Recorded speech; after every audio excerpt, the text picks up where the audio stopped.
இந்த விஜய்ன்ற ஒரு character just அந்த இமேஜை வச்சு, அதாவது தான் ஒரு நடிகர் அப்படின்ற இமேஜை வச்சு மட்டுமே தமிழ்நாட்டோட சிஎம் ஆகி இருக்காரு. ஒரு அரசியல் தெளிவு இல்லாத மாநிலம், நம்பர் 1 மாநிலம் எதுன்னு வந்து பாத்தீங்கன்னா இப்போதைக்கு தமிழ்நாடு தான். 15, 16, 17 நாள் ஆயிடுச்சு. இது வரைக்கும் பாத்தீங்கன்னா ஒண்ணுமே நடக்கல மாற்றம். இவங்க பண்ற இன்னுமே மாற்றம் என்ன பண்ணிருக்காங்கன்னு பாத்தீங்கன்னா, திருப்பி திருப்பி திருப்பி ஃபேக் நியூஸை தான் ஸ்ப்ரெட் பண்ணிருக்காங்க. காசை வாங்கிக்கிட்டு விஜய்க்கு சப்போர்ட் பண்ற மாதிரி வீடியோஸை போட்டுட்டு இன்னைக்கு போய் வீட்டுல தூங்கிட்டாங்க. அவ்வளவுதான். குதிரை பேரம்னு வாங்க பாருங்க. அந்த குதிரை பேரத்தை ரொம்ப ஃபாஸ்டா பண்ணிட்டு இருக்காரு. உங்களுக்கே நல்லா தெரியும். அதிமுக பாவம், விஜய் பிரஸ் மீட் காலத்துக்கும் கொடுக்க மாட்டார். ஏன்னா விஜய் பிரஸ் மீட் கொடுத்தா அவருடைய இமேஜ் கம்ப்ளீட் காலி.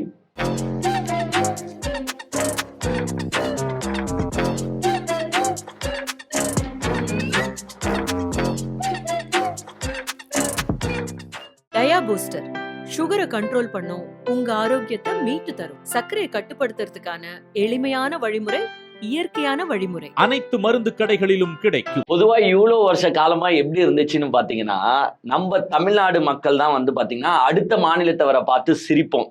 உதாரணத்துக்கு நார்த் இந்தியா மக்களை பார்த்து நம்ம என்ன சொல்லணும்னா, டேய் இவங்கெல்லாம் பானிபூரி விற்கிறவங்கடா அப்படின்னுவோம். டேய் இவங்கெல்லாம் பாக்கு போட்டு துப்புறவங்கடா அப்படின்ட்டு அவங்க என்னமோ ஒரு படிக்காத முட்டாள்கள் மாதிரியே வந்து பாத்தீங்கன்னா நம்ம அவங்கள நினைச்சு சிரிப்போம்.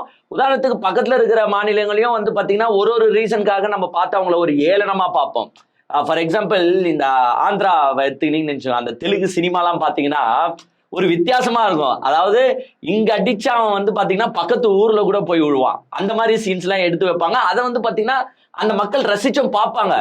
அதை பார்த்து நம்ம ஏளனமா சிரிச்சுட்டு இருப்போம். என்னையா நீங்க அங்க அடிச்சா அங்க போய் விழுறான், இதெல்லாம் பார்த்து ரசிக்கிறீங்க, உங்களுக்கு எல்லாம் அறிவு இல்லையா அப்படின்ட்டு கேட்கிற கேரக்டரா தான் நம்ம இருந்தோம். ஃபார் எக்ஸாம்பிள் ஒரு ஹீரோ இருக்காரு, உங்களுக்கே நல்லா தெரியும். அவர் வந்து இப்படி தொடைய தட்டினாருன்னா போதும், ட்ரெயின் வந்து பாத்தீங்கன்னா ரிவர்ஸ்ல போகும். ஸோ இந்த சீன்ஸ் எல்லாம் ஆக்சுவலா அந்த மக்கள், அதாவது அந்த மாநிலத்து மக்கள் ரசிப்பாங்க. அதை பார்த்து ஏளனமா சிரித்த மக்கள் யாருன்னு பாத்தீங்கன்னா நம்ம தமிழ்நாட்டு மக்கள். ஆக்சுவலா எனக்கு தெரிஞ்ச வரைக்கும் சினிமாவையாச்சு பார்த்து சிரிக்கிறது வந்து ஒரு இதா எடுத்துக்கலாம். ஆனா இப்ப தமிழ்நாடை பார்த்து உலகமே சிரிக்குது. இந்தியா மட்டும் கிடையாதுங்க, உலகமே சிரிக்குது. எதுல சிரிக்குதுன்னா, ஏதோ நம்ம எடுத்த ஒரு படத்தை பார்த்துட்டு சிரிக்கிறாங்களான்னா கிடையாது.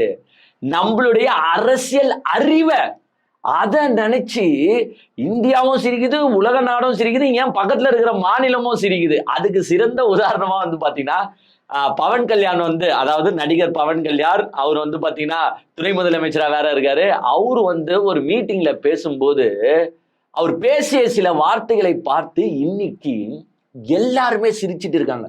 அவர் யாரை குறிப்பிட்டு பேசுறாருன்னா, நம்ம தமிழ்நாட்டு அரசியல் நிலவரத்தை பத்தி பேசுறாரு. அதாவது இப்போ எலெக்ஷன் நடந்து முடிஞ்சது, உங்களுக்கே நல்லா தெரியும். யாருமே அந்த அதிர்ச்சியில இருந்து வந்து பாத்தீங்கன்னா இன்னுமே ஏஞ்சிக்கல. அதோட விளைவு எங்கெல்லாம் ரிஃப்ளெக்ட் ஆகுது பாருங்க. ஆந்திரா முதல் கொண்டு வந்து பாத்தீங்கன்னா அதை எடுத்து பேசிட்டு இருக்காங்க. நேற்று పవన్ కళ్యాణ్ పేసుம்போது, మున్నా పేసుம்போது அவர் சொல்றாரு, నేను మొన్న తమిళ్ పాలిటిక్స్ చూస్తున్నా ఈ మధ్యన. వాళ్ళు ఎంత సుఖంగా చేశారా పాలిటిక్స్, ఎంత సుఖంగా చేశారు. నాకు అసూయ కలిగేంత సుఖంగా చేశారు. నేను 10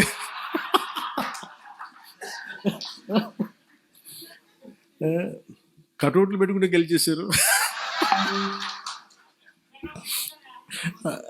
అలాగే కటౌట్లు హలోగ్రామ్స్ పెట్టుకుంటే బాగుంది. అలాగే చక్కగా సీఎంలు అయిపోయారు. నన్ను 15 సంవత్సరాలు రోడ్డు మీద దేకిచ్చినా కానీ. தமிழ்நாட்டுல வந்து பாருங்க அரசியல் எவ்வளவு சுலபமா போச்சு, அதாவது எவ்வளவு ஈஸியா போயிடுச்சு பாருங்க அரசியல். நம்மளாம் வந்து கிட்டத்தட்ட ஒரு பதவிக்கு வரணும்னா ஒரு 15 வருஷம் 20 வருஷம் கஷ்டப்பட வேண்டியதா இருக்கு. ஆனா தமிழ்நாட்டுல அரசியல் அவ்வளவு அசால்ட்டா போயிட்டு வெறும் கட் அவுட்டும் ஹோலோகிராம்ஸும் வச்சு ஜெயிச்சிருக்காங்க.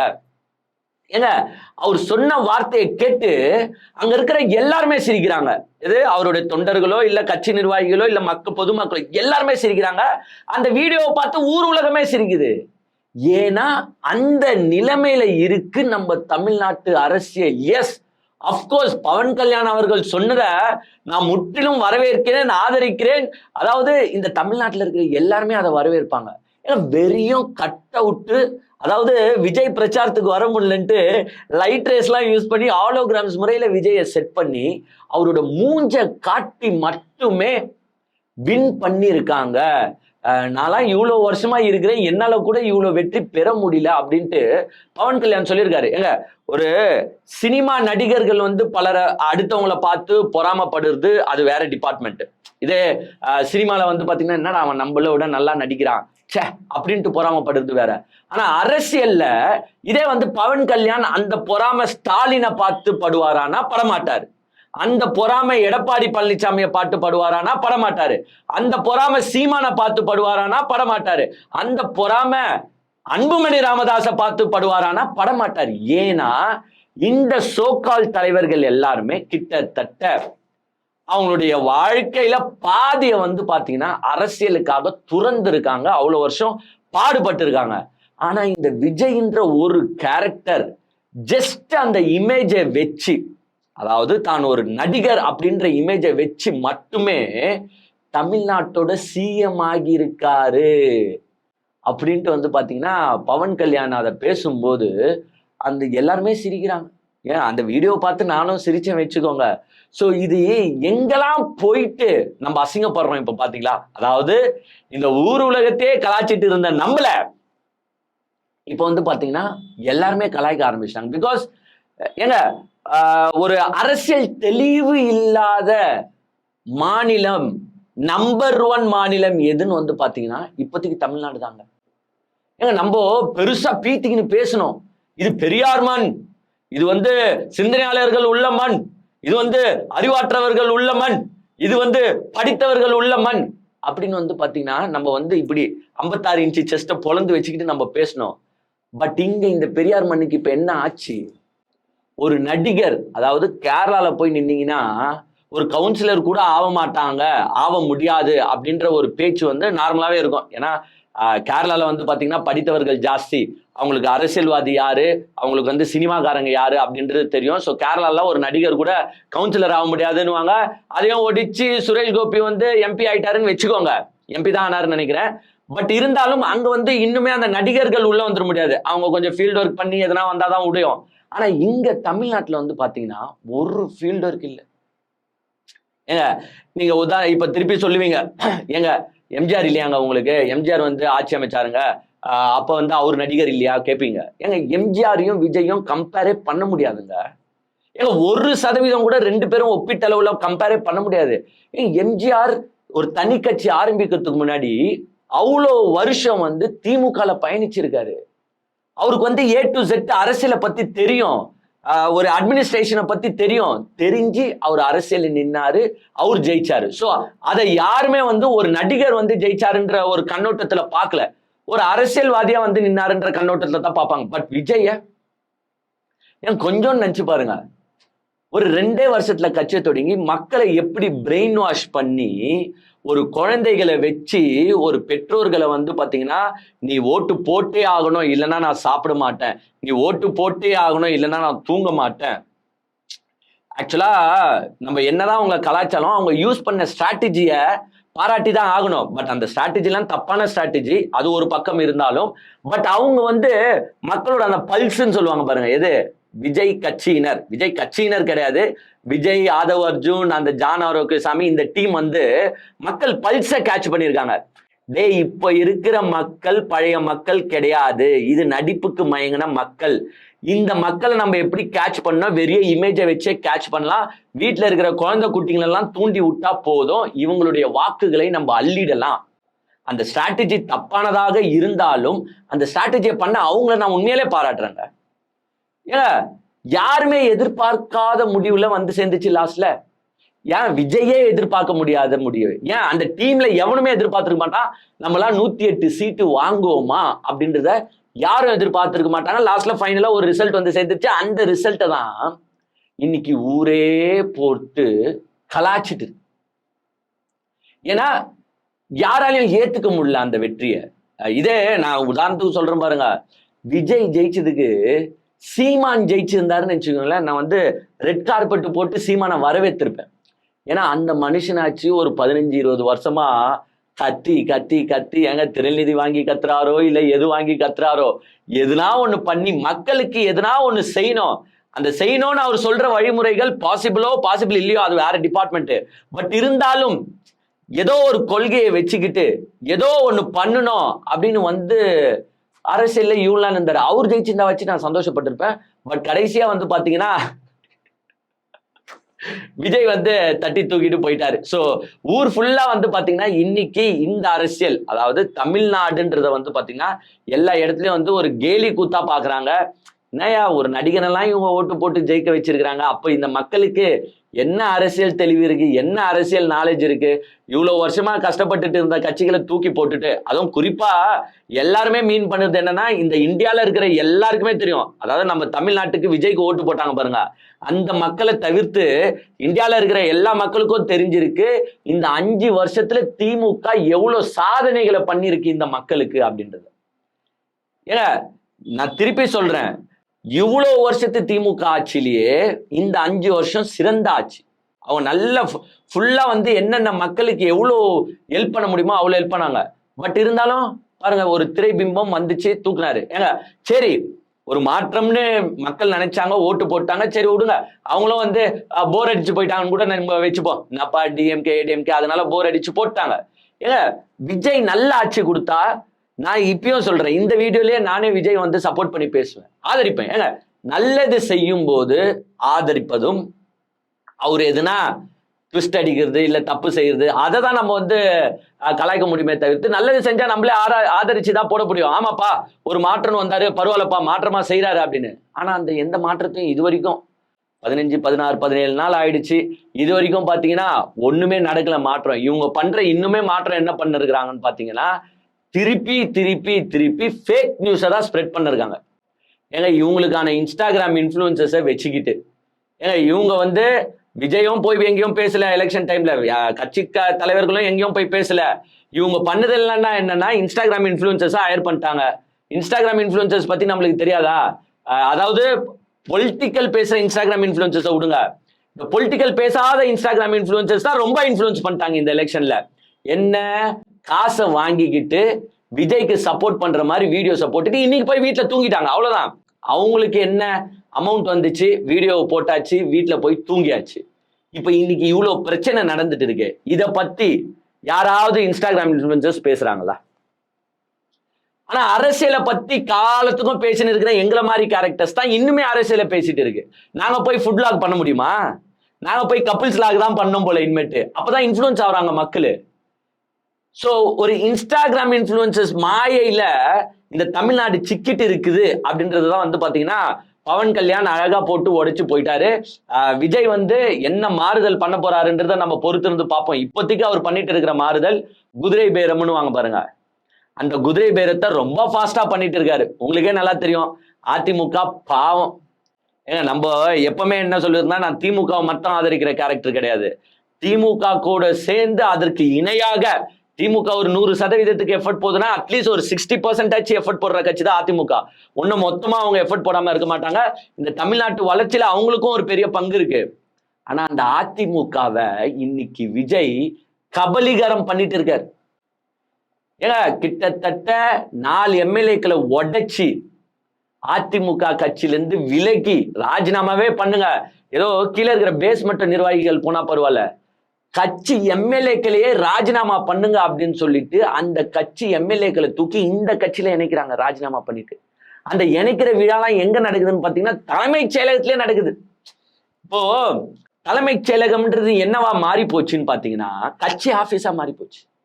அங்க வந்து வேற எந்த எம்எல்ஏஸும் கிடையாது, அந்த தலைமைச் செயலகம் மக்களுக்கு சொந்தம்லாம் கிடையாது, அது வந்து மினி பனையூர் மாதிரி செயல்படும். நீங்க எப்படி, நான் கேட்கிறேன், ஒரு கட்சி இணைப்ப அதாவது ஒரு கட்சியிலேருந்து விலகுறவங்க நம்ம கட்சியில சேர்றாங்கன்னா அவங்கள முறைப்படி பனையூர்ல தான் சேர்க்கணும். எடுத்துட்டு போயிட்டு தலைமைச் செயலகத்துல வச்சுலாம் பண்ண மாட்டாங்க. இது வரைக்கும் எந்த அரசியல் தலைவர்கள் இது மாதிரி பண்ணிருக்காங்கன்னா பண்ணது கிடையாது. அதே மாதிரி இந்த இவங்க உடைச்சு மெஜாரிட்டியை வாங்கணுன்றதுக்காக இப்படி பண்ணிருக்காங்களே. ஏங்க 2017 அதாவது ஜெயலலிதா அவங்க இறந்த பிறகு அதிமுக எப்படி இருந்துச்சுன்னு உங்களுக்கு நல்லாவே தெரியும். கூவத்தூர்ல போய் பதுங்கி இருந்தாங்க, அங்க வந்து அவங்களுடைய எம்எல்ஏஸை சேஃப்டியா பார்த்துட்டு இருந்தாங்க. சசிகலாவுக்கு பிரச்சனை, இங்க எடப்பாடியா, செங்கோட்டையனா, ஓபிஎஸ்ஆ அப்படின்னு ஒரு மிகப்பெரிய பிரச்சனை. டிஎம்கே அப்போ நினைச்சு இருந்துச்சுன்னு வச்சுக்கோங்களேன், அதிமுகவை அப்பயே உடைச்சி டிஎம்கே பவருக்கு வந்துட்டு இருக்கும். 2017-18 வந்துட்டு இருக்கோம் பவருக்கு. ஆனா ஸ்டாலின் வந்து அதை ஆசைப்படல. ஏங்க நம்ம இப்ப எதிர்கட்சியா இருக்கிறோம், எதிர்கட்சியா செயல்படுவோம். நம்ம மக்கள் ஓட்டு போட்டு நம்மளை ஜெயிக்க வைப்பாங்க, அப்போ நம்ம ஆளுங்கட்சியா மாறலாம் அப்படின்னு 2021 வரைக்கும் ஸ்டாலின் வெயிட் பண்ணிட்டு இருந்தாரு. அவர் நினைச்சிருந்தாருன்னா அப்ப நிறைய பேர் வந்து அவருக்கு தூவே விட்டாங்க, எங்க உடைங்கன்னு. ஸ்டாலின் நினைச்சிருந்தா வச்சிருக்கலாமே. அப்போ அவர் அதை உடைக்க விரும்பல. மக்கள் ஓட்டு போட்டு எங்களை தேர்ந்தெடுப்பாங்க, அப்ப நம்ம பாத்துக்கலாம் அப்படின்னு இருந்தாரு ஸ்டாலின். ஆனா இன்னைக்கு விஜய் பாத்தீங்கன்னா கட்சியை உடைச்சிட்டு இருக்காரு. ஏன் நான் கேட்கிறேன், நம்ம தான் இப்பதான் போட்டுக்கிறோமே ட்விட்டர்லயும், ஏய் எங்களை காண்டி இப்போ விட்டீங்கன்னா நாங்க மெஜாரிட்டியில 150 அடிப்பண்டா, ரீஎலெக்ஷன் வந்தா 200 அடிப்பண்டா. ஏன் ரீஎலெக்ஷன் வரவைங்க பாப்போம், உங்க 150 200 எவ்வளவுதான் அடிக்கிறீங்கன்னு. இதோ இவ்வளவு நாளா மக்கள் உங்கள்ட்ட பார்த்துன்னு தானே இருக்கிறாங்க. ஊர் ஃபுல்லா கரண்ட் கட்டு, ஊர் ஃபுல்லா தண்ணி பிரச்சனை, 1008 ஏழ்றைகளை கூட்டி விட்டுட்டு உக்காந்து இருக்கீங்க. மக்கள் திருப்பி ஏமாறுவாங்கன்னு நினைச்சுக்கிறீங்களா? இதெல்லாம் வந்து ஒன் டைம், அதாவது ஒரு லக்குன்றது ஒன் டைம் தான். அதிர்ஷ்டம் காத்து ஒன் டைம் தான் வீசணுவாங்க பாருங்க. அந்த மாதிரி இப்போ வீசி இருக்கு, வின் பண்ணீங்க, திருப்பியும் மக்கள் உங்களுக்கு ஓட்டு போடுவாங்கன்னா it's $1 million question. Yes of course, நீங்க நல்லாட்சி கொடுத்து மக்கள் உங்களுக்கு ஓட்டு போட்டா எங்களுக்கு சந்தோஷம். என்ன நல்லாட்சி? அம்மா உணவகத்துல மாற்றம் நீங்க. நானும் வந்து அதுக்கு சப்போர்ட் பண்ணி வீடியோ போட்டேன்ப்பா, அம்மா உணவகத்தை வந்து இவர் மறுசீரமைப்பு பண்ண போறாரு அப்படின்னு சந்தோஷப்பட்டு வீடியோ போட்டேன். என்னடா மாற்றம்னு போட்டா விஜய் போட்டோ தூக்கி போய் ஓட்டிருக்கிறீங்க அம்மா மூஞ்சிக்கு பருவா. ஏங்க போன திமுக ஆட்சியில கூட பாத்தீங்கன்னா 5 வருஷமா அம்மா உணவு செயல்பட்டு தான் இருந்துச்சு. அங்க யாரும் எடுத்துன்னு போய் அவங்க அம்மா மூஞ்ச மறைச்சிட்டு, அதாவது ஜெயலலிதா மூஞ்ச மறைச்சிட்டு ஸ்டாலின் போட்டோ தூக்கி போய் ஒட்டல. ஆனா இங்க நான் மறுசீரமைப்பு பண்ண போறேன், மாற்றம் பண்ண போறேன்ட்டு கையெழுத்த போட்டுட்டு இவங்க என்ன பண்றாங்கன்னு பாத்தீங்கன்னா அம்மா உணவகத்துல தூக்கி போயிட்டு விஜய் போட்டோ ஓட்டுறீங்க. இதுதான் வந்து உங்க மறுசீரமைப்பா? நீங்க அந்த ஆளுக்குள்ள இல்ல ஹோட்டலுக்குள்ள விஜய் போட்டோ வைக்கலாம், CM photo, no problem. But அந்த பேனர்ன்றது அம்மா உணவுன்றது அம்மா போட்டோ தான் இருக்கணும். அங்க தூக்கிட்டு போய் நீங்க விஜய் போட்டோ வைக்கிறீங்க. இதுதான் உங்கள் மாற்றத்திற்கான அரசியலா மிஸ்டர் விஜய்? இதுதான் நீங்கள் மறுசீரமைப்பு பண்ண போற அம்மா உணவகத்தை? ஒருவேளை போட்டோ மாத்துறது தான் மறுசீரமைப்பா அப்படின்ற கேள்விக்கு இப்படி நீங்க அரசியல் பண்ணுறதெல்லாம் மக்கள் பார்த்துட்டு தான் இருக்காங்க. நீங்க ராஜினாமா பண்ணிட்டு ரீஎலெக்ஷனை சந்திச்சீங்கன்னா என்ன ஆகும் அப்படின்றது சோசியல் மீடியால இருக்கிற வர்ச்சுவல் வாரியர்ஸ்க்கு மேபி தெரியாம இருக்கலாம். ஆனா ஆதவ் அர்ஜுனுக்கும் மிஸ்டர் விஜய் அவர்களுக்கும் தெளிவா தெரியும். டேய், நம்ம இப்ப இருக்கிற நிலைமைக்கோ இல்ல மக்கள் ஏதோ தெரியாம நம்மளுக்கு ஓட்டு போட்டுட்டாங்க, இன்னொரு வாட்டி நம்ம போய் எலெக்ஷனை ஃபேஸ் பண்ணோம்னா நம்மளுக்கு கல்தாதான், நம்ம கம்ப்ளீட்டா காலி ஆயிடும் அப்படின்றது யாருக்கு தெரியும்? விஜய்க்கும் ஆதவ் அர்ஜுனாக்கும் தெரியும். அதனாலதான் போயிட்டு எப்படியாச்சும் இந்த 5 வருஷம் நம்ம ஆட்சியை தக்க வைக்கணும் அப்படின்றதுக்காக போயிட்டு கட்சியை உடைச்சிட்டு இருக்காங்க. ஏன்னா விசிகேவோ சிபிஐயோ சிபிஎம்மோ ஐயுஎம்எல்ஓ நீங்க தப்பு செஞ்சா கேள்வி கேட்பாங்க, ஆதரவு நாங்க ரிட்டர்ன் வாங்கிக்கிறோம்னு சொல்லி ஆதரவு வாங்கிப்பாங்க. அதனால என்ன பண்றீங்க, 5 வருஷம் நம்ம ஸ்டெபிலிட்டியா நிக்கணும், எதனா ஒண்ணு பண்ணணும் அப்படின்றதுக்காக போயிட்டு அந்த கட்சியை உடைச்சி எடுத்துட்டு இருக்கீங்க. எம்எல்ஏ வந்து குதிரை பேரம் தான், குதிரை பேரம் கூட இல்ல, சம பெரிய பேரும் அங்க நடந்துட்டு இருக்கு. ஏன்னா ஒரு கட்சியின் சாதாரண நிர்வாகி போய் வேற ஒரு கட்சியில சேர்றது எப்படி இருக்கு?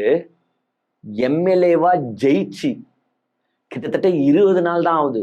அந்த 20 நாள்லயே அந்த எம்எல்ஏ பதவியே ராஜினாமா பண்ணிட்டு நீங்க வேற கட்சிக்கு போறீங்கன்னா அப்ப அந்த பேரம்ன்றது எவ்வளவு பெரிய பேரமா இருக்கும்னு நீங்க கொஞ்சம் நினைச்சு பாருங்க. சோ இப்படி அதிமுக கட்சியை வந்து பாத்தீங்கன்னா விஜய் சிதைச்சிட்டு இருக்காரு.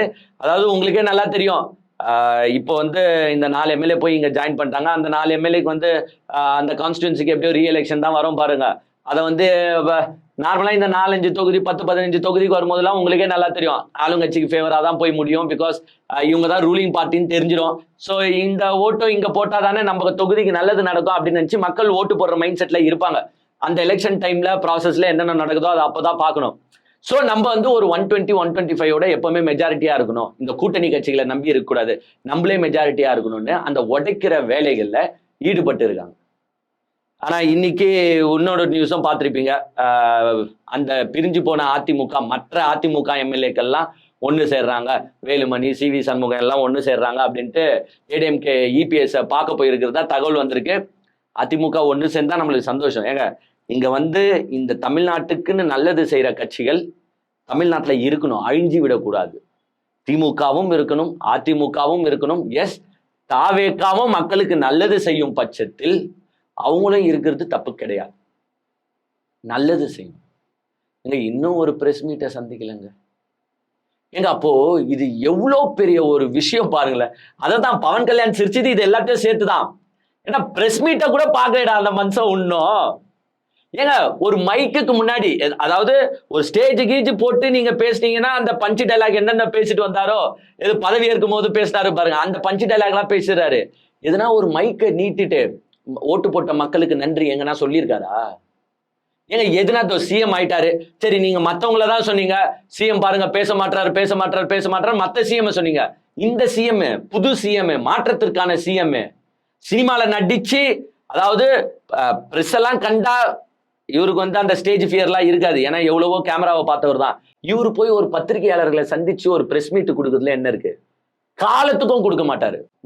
நான் இப்ப சொல்றேன் கேட்டுக்கோங்க, விஜய் பிரஸ் மீட் காலத்துக்கும் கொடுக்க மாட்டார். ஏன்னா விஜய் பிரஸ் மீட் கொடுத்தா அவருடைய இமேஜ் கம்ப்ளீட் காலி. மனுஷனுக்கு என்ன பேசணும்ன்றது தெரியாது, ஏது பேசணும்ன்றது தெரியாது, எப்படி ஹேண்டில் பண்ணணும்ன்றது தெரியாது. ஏன்னா நாங்க வில்லு படத்திலேயே பார்த்துறோம் பிரஸ் மீட் ஹேண்ட்லிங்க. ஸோ விஜய்க்கு பிரஸ் மீட் ஹேண்டில் பண்ற இது சுத்தமா கிடையாது. அதனால இவர் ஹேண்டில் பண்ணாருன்னா இவருடைய இமேஜ் கம்ப்ளீட்டா ஸ்பாயில் ஆயிடும். குறிப்பா ஜென்சி கிட்ஸ் மத்தியில ஸ்பாயில் ஆயிடும்.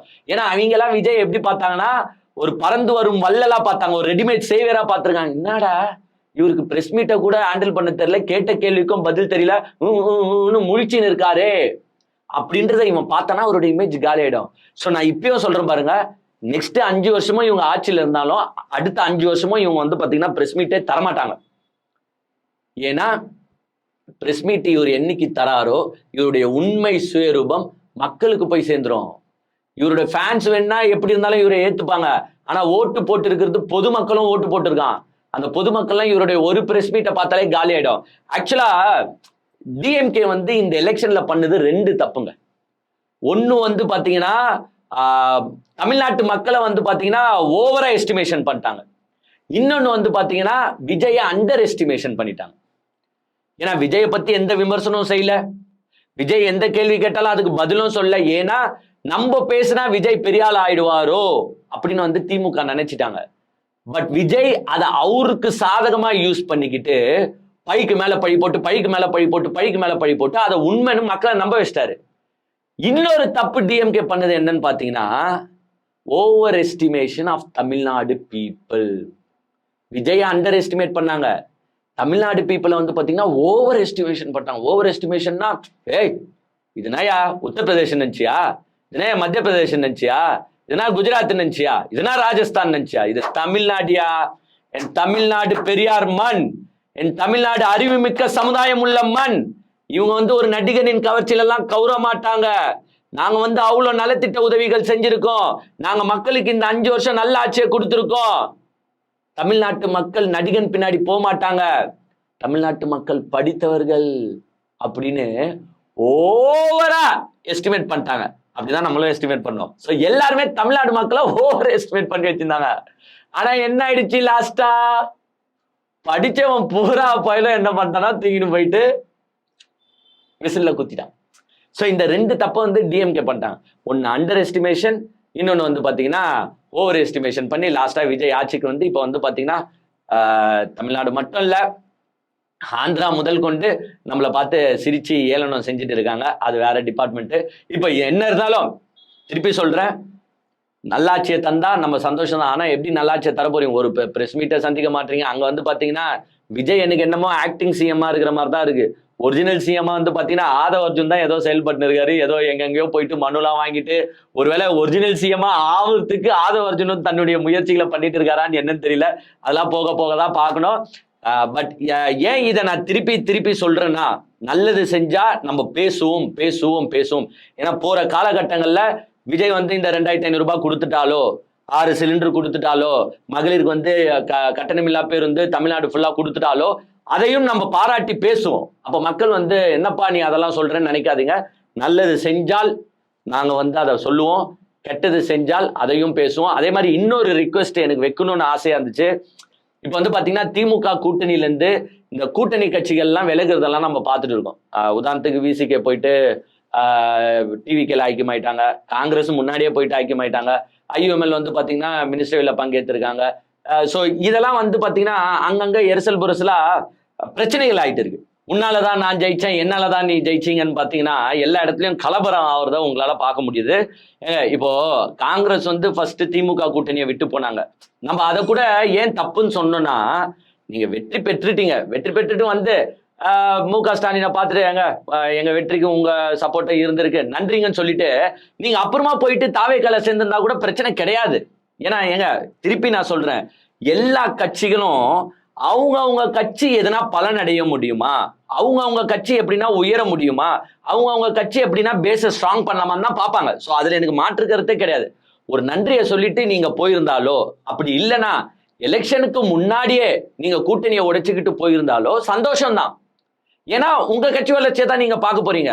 அதே மாதிரிதான் வந்து எல்லார் கட்சியும் அவங்களுக்கு எதனா ஒரு ஆதாயம் கிடைக்குமான்னு தான் பார்ப்பாங்க. இது அரசியலுங்க. இது இப்போ விசிகா வந்து போயிட்டு டிவிகேல மினிஸ்ட்ரியில சேர்ந்திருக்காங்க, அவங்க பார்த்துருப்பாங்க, எங்களுக்கு இந்த வாய்ப்பு எப்படி கிடைக்கும், அவங்கள நம்ம தப்பு சொல்ல முடியுமானா முடியாது. எங்களுக்கு இந்த வாய்ப்பு எப்படி கிடைக்கும்?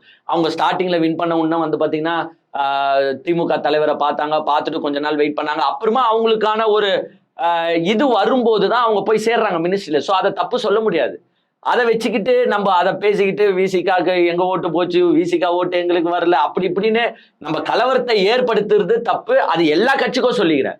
எல்லா கட்சி சப்போர்ட்டர்ஸும் இப்போ விசிகால இருக்கிறவங்க திமுக ஓட்டு போட்டிருப்பாங்க, திமுகல இருக்கிறவங்க விசிகா ஓட்டு போட்டிருப்பாங்க. பட் விசிகாவோட ஓட் டிரான்ஸ்பர் மேபி நிறைய இவங்களுக்கு திமுகவுக்கு வராம இருந்திருக்கலாம். பிகாஸ் பாதி வாக்குகள் வந்து தாவேகாக்கா போனதா ஒரு குற்றச்சாட்டு இருக்கு. அது ஏன் திருமாவளவரே வந்து பாத்தீங்கன்னா உங்களுக்கு ஒரு வீடியோவே வெளியிட்டு இருந்தாரு, பாதி பேர் வேலை செய்யலன்ட்டு. ஸோ அந்த இயக்கத்துல தான் திமுக தோழர்கள் பேசிட்டு இருப்பாங்க.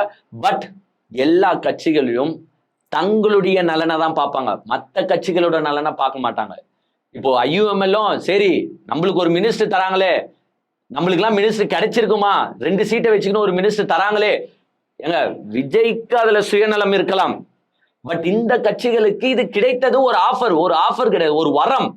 அவங்க பாருங்க, ஒரு மினிஸ்டருங்க, அது ஒரு கவர்மெண்ட் போஸ்டிங்க, அவ்வளவு பவர்ஸ் உள்ளடக்கியது ஒருத்தங்களுக்கு கிடைக்கும் போது அந்த ஆசை இயல்பாவே அவங்களுக்கு இருக்கதானே செய்யும். ஸோ அந்த ஆசையை வச்சு அவங்க போயிருக்கலாம். அவங்கள அதுக்காக தப்பு சொல்லணுமா, ஒரு விசிகாவையோ தப்பு சொல்லணுமா, ஐயுஎம்எல்லையோ தப்பு சொல்லணுமா அப்படின்னு பாத்தீங்கன்னா எனக்கு அதுல உடன்பாடு கிடையாது. நான் தப்பாவும் சொல்ல மாட்டேன். அன்லெஸ் அண்ட் அன்டில் நீங்க வந்து கம்ப்ளீட்டா இப்போ விசிகே ஐயுஎம்எல் எல்லாம் போயிட்டு தலைவரை பார்த்துட்டு பேசிட்டு அப்புறமா தான் போனாங்க. காங்கிரஸ் ஒன்ன மாதிரி டப்புன்னு ஒன்றும் எகிரி குச்சி ஓடல. காங்கிரஸ் பண்ணது மேபி நீங்க வந்து துரோகம்னு சொல்லலாம். ஒரு நன்றியை சொல்லிட்டு போயிட்டு இருந்தாங்கன்னா அதையும் நான் துரோகம்னு சொல்ல மாட்டேன். ஏன்னா எலெக்ஷனுக்கு முன்னாடியே நான் என்ன சொல்லிட்டு இருந்தேன்னா, காங்கிரஸ் திமுக கூட்டணியில இருக்கிறத விட தாவேகா கூட்டணியில இருந்தாதான் அவங்களுக்கு அட்வான்டேஜ், அவங்களுக்கு நல்லது. But everything depends on Vijay எந்த பக்கமா போறாரு. நாளைக்கு திடீர்னு விஜய் காங்கிரஸை வச்சு ஜெயிச்சுட்டு பிஜேபியில கூட சேர்ந்துருவாரு. ஸோ அதெல்லாம் டிசைட் பண்ணி காங்கிரஸ் ஒரு முடிவு எடுத்தா அவங்களுக்கு நல்லதுன்னு தான் நானும் சொன்னேன், எதே எலெக்ஷனுக்கு முன்னாடியே சொன்னேன். இப்போ நீங்க எலெக்ஷனுக்கு அப்புறமா நீங்க பண்ண ஒரே தப்பு, எலெக்ஷனுக்கு முன்னாடியே நிறைய தப்பு பண்ணிட்டீங்கன்னு வச்சுக்கோங்க. திமுகவை அவ்வளோ விமர்சனம் செஞ்சீங்க, அதெல்லாம் ரொம்ப தப்பு. மாணிக்கம் தாகூர் வாய வச்சுன்னு சும்மா இல்லை, அதெல்லாம் ரொம்ப தப்பு. பிரவீன் சக்கரவர்த்தி வாய வச்சுன்னு சும்மா இல்லை, அதெல்லாம் ரொம்ப தப்பு. ராகுல் காந்தி வந்து ஒரே மேடையில பார்ட்டிசிபேட் பண்ணலாம், அதெல்லாம் ரொம்ப தப்பு. ஆக்சுவலா திமுக இவ்வளவு பெரிய செட்பேக் ஆனது, இந்த எலெக்ஷன்ல செட்பேக் ஆனதுக்கு முழு காரணமே காங்கிரஸ் தான். கூட்டணிக்குள்ள 1000 குடைச்சல குத்துருந்தாங்க. இதுக்கு காங்கிரஸ் அப்பயே வெளியில போயிட்டு இருந்தாலே திமுக இன்னைக்கு இடங்கள் ஜாஸ்தியா ஜெயிச்சிருக்கோம் போல. ஸோ காங்கிரஸ் போனதை நம்ம துரோகம் சொல்றோம்னா எஸ், ஓரளவுக்கு ஏத்துக்க முடியுது. பட் மற்ற கட்சிகள், நம்ம கூட இருந்த கட்சிகள், அவங்களுடைய கட்சி நலனை தாங்க பார்ப்பாங்க. அதை பார்க்கறதுலயும் தப்பு கிடையாது அப்படின்றது என்னுடைய கருத்து. இப்ப என்ன இருந்தாலும் அதிமுக தான் வந்து பாத்தீங்கன்னா பந்தாடப்பட்டுட்டு இருக்கு. ஒரு சைட்ல பாதி எம்எல்ஏ எப்பப்ப தாவாங்கன்னு தெரியாது. இப்ப இன்னைக்கு மேபி அதிமுக திருப்பியும் சேர்ந்திருக்கிறதா நம்ம பேசுறோம், கேள்விகள் படுறோம். பட் நாளைக்கு இது திருப்பியும் உடைமானோ நம்மளுக்கு தெரியாது. நாளைக்கு எத்தனை எம்எல்ஏ தாவ போறானோ நம்மளுக்கு தெரியாது. ஏன்னா குதிரை பேரம் அந்த வேகத்துல நடந்துட்டு இருக்கு. பட் இந்த அதிமுகல இருந்து எம்எல்ஏக்கள் வெளியில போறதுக்கு முழு காரணம் யாருன்னு பாத்தீங்கன்னா இபிஎஸ் தான். ஏங்க விஜய்க்கு ஆதரவு கொடுத்தது ஃபர்ஸ்ட் யாருங்க? ஏங்க உங்க இப்ப இருக்கிற சிவி சண்முகம், எஸ்பி வேலுமணி கிடையாது. நீங்க சட்டமன்றத்துல விஜய் நம்ம கூட கூட்டணிக்கு வந்துருவார் என்ன பண்ணீங்க? சட்டமன்றத்துல போயிட்டு அவ்வளவு பெரிய கரூர் சம்பவம் 41 பேர் செத்த பிறகும் விஜய்க்கு வக்காலத்து வாங்குனீங்க எங்க? சட்டமன்றத்துல போயிட்டு. அதே மாதிரி அங்கங்க பஸ்ல நின்னுகிட்டு என்ன பண்ணீங்க? கொடி பறகுதா, இன்னொரு கட்சி வரப்போகுது, ஒரு பெரிய கட்சி வரப்போகுது அப்படின்னு தொண்டர்களை உசுப்பேத்தி விட்டது யாரு? Mister EPS. அன்னைக்கே நீங்க விஜய்க்கு உங்க ஆதரவையோ அவ்வளவு சப்போர்ட்டையோ தராம இருந்திருந்தால் இன்னைக்கு இது நடந்திருக்குமானா? நடந்திருக்காது. விஜய் என்ன பண்ண ஆரம்பிச்சிட்டாரு? மொத்த அதிமுகவே எப்படி டேக் ஓவர் பண்ணுது? ஏன்னா உங்களுடைய டவுன்ஃபால் அவர் விஜயை எடுத்துக்கிட்டாரு. ஏன்னா நீங்க ஆல்ரெடி தோத்துன்னு இருக்கீங்கன்னு அவருக்கு தெரிஞ்சு போச்சு.